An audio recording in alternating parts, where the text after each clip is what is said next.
What do you mean I'm not winning a Nobel Prize on this one? What? Yes, I'm Tanis Leonhardi, Tanis C Leonhardi, where C stands for Coralee. I'm she, her, hers of Seattle. Today is Friday, 10 January 2025, and I'm going to reflect on my undergraduate thesis 1 of 2 on the disciplines of experimental petrology and mineralogy. Those are big words. As this video is going to be dedicated mostly to that, what I did, and who my committee was, and not going into the technical details. So if you're like, that's a lot, this is really supposed to be just like, let's break it down on the basics. And those are the basics. Okay. So this one was in the areas of experimental petrology and mineralogy, and was my undergraduate thesis 1 of 2. I classify this thesis as 1 of 2 as I started work on this thesis before my second thesis, which was in the area of physical volcanology. My thesis was submitted time coincident with my graduation, so in August 2015, summer 2015 term, from the University of Hawai at Mānoa. So my degree was Bachelor of Science in Geology and Geophysics, minor in mathematics. So here we go. Do you want all of the stuff? Let's do all the stuff at the beginning. Okay. So the entire length of the document that I wrote up, from title page to the last page of the reference, I wrote 62 pages. It was a lot of writing. So this is an actual paginated document. It is a publication, and that I did submit to the University of Hawai at Mānoa. My thesis committee, so my faculty advisor, was Julia E. Hammer, and I'm reading this from the title page of the thesis, so it's at publication level. Names are part of being in science / mathematics / research, more generally. And so she was my faculty advisor, and then my graduate student mentor was Emily C. First. And so all of us were affiliated with the University of Hawaii at Mānoa at the time. And the name of my study, the title of my study of my undergraduate thesis was The Effect of Superheating on Olivine Crystallization Kinetics in an Alkaline Magma, an Experimental Study.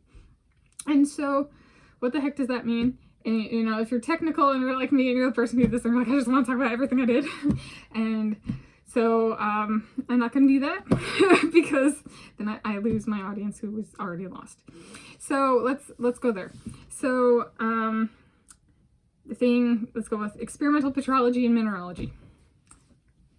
There's a thing. Some may call this a rock. This is a rock. And in every rock, it's composed of different chemical compounds called a mineral, which is also a physical thing. And the different minerals can take on different structures and stuff like that. So rock is composed of minerals, though there might be it is possible to have a rock that's composed of only one mineral.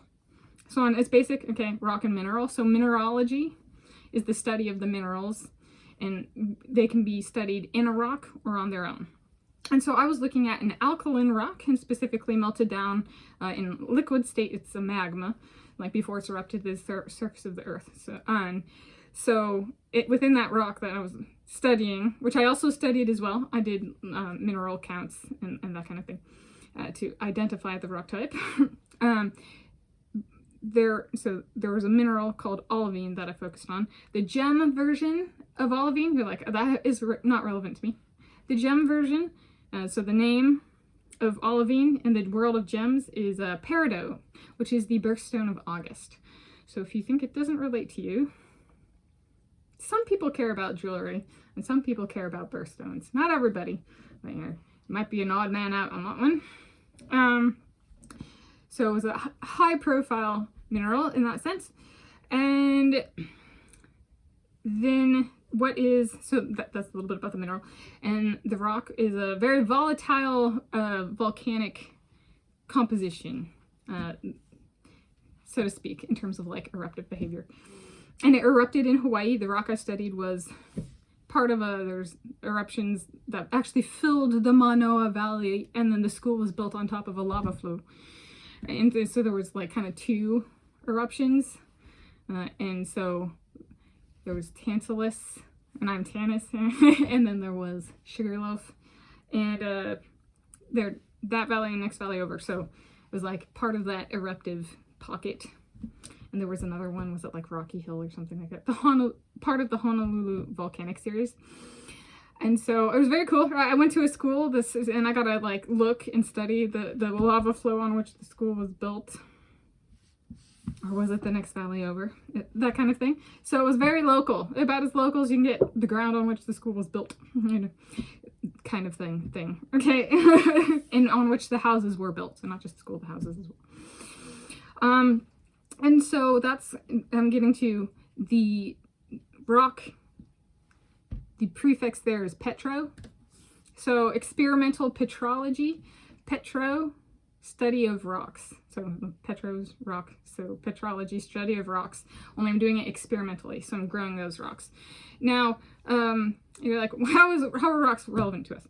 So rocks are the source of a lot of materials that are used in modern day electronics, and certain components of cars and airplanes and stuff like that. So if you've ever used like an electronic device, been in a car or a vehicular transport, or like an aeroplane or something like that, some part of that, you know, if not all of it, and its origins come from the earth, the rocks and the minerals. Okay. But you're like, but let's be more. Okay, so petrology, if you're like, but I'm still scared of that word. Let's make the word less scary. It's like petrol. It's like petroleum. In engineering, it's petroleum engineering. All right. But I did experimental petrology. And so specifically, I did my study, for my study, I used a vertical gas mixing furnace at very high temperatures. So that is relevant. What I did for materials at high temperatures and under extreme conditions. And the perfect example is I had this rock that got melted down into a liquid state, and it was a volcanic rock. And so with a volcano, there's a magma, and it gets erupted, and it's fluid, so it's magma, and then it gets erupted, and it's in the lava. And if you've ever heard of ash or seen ash, it's that used to be a liquid. And if it gets in an airplane engine, the engine is operating under such extreme conditions that it goes back to being a liquid. So if you want, like, if you can follow that, you get an A+. So essentially, my furnace did temperature-wise what an airplane engine does. Okay, it turns that volcanic rock into liquid again. And it's not good in an airplane because it can put holes in the airplane engine, right? And then the airplane falls out of the sky, so to speak. So that's why airplanes aren't allowed to fly when there's volcanic ash in the atmosphere, is because of the amount of damage it does to the engine.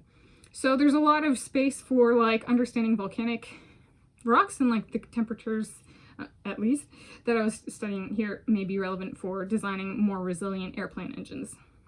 So if you like airplanes, what I did might be of interest, right? Or the experimental petrology arena I was in might be of interest. So aerospace, and specifically engines. Okay.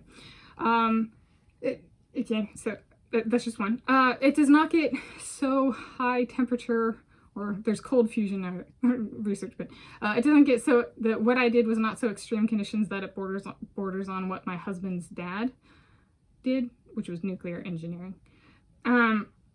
And then, so there's that kind of constraint there. No, like aerospace engineering, not nuclear engineering for this particular study. And then the other one is things melted down and cooled really quickly form a glass. So if you've ever, in that very high caliber glasses, and specifically are used for, like, one of the ones that was kind of talked about at the time when I was doing my research was like telescopes. There's also microscope lenses, right? Things that need there to be a certain coefficient of thermal expansion, or not a certain coefficient of thermal expansion when a device is used or is in a certain environment, right? You don't want the glass on your computer cracking because the person's using it and it's getting warm. All right, so just some really basic properties. So like here, and you can see my thesis, the title page. So for example, this computer screen. You can think of it as an application area for what I was doing. It's glasses for electronic devices. So like an iPhone, if you've ever had an iPhone or looked at a computer screen, you may have some experimental petrologists to thank, if you're kind of thing. Whether you like it or not, you're using it. So there we go. So that's for this study, right? Where science has its applications, kind of in the world we live in, varies depending on the study. So that's kind of for the purposes of this. That is my reflection on my undergraduate thesis 1 of 2. It was a lot of work, and I'm not going to go into that because when I talk to people about this, they always get hooked up on what I just talked about. So this is my like reflecting and the like broaching and just trying to explain the terminology level. So thank you for bearing with me.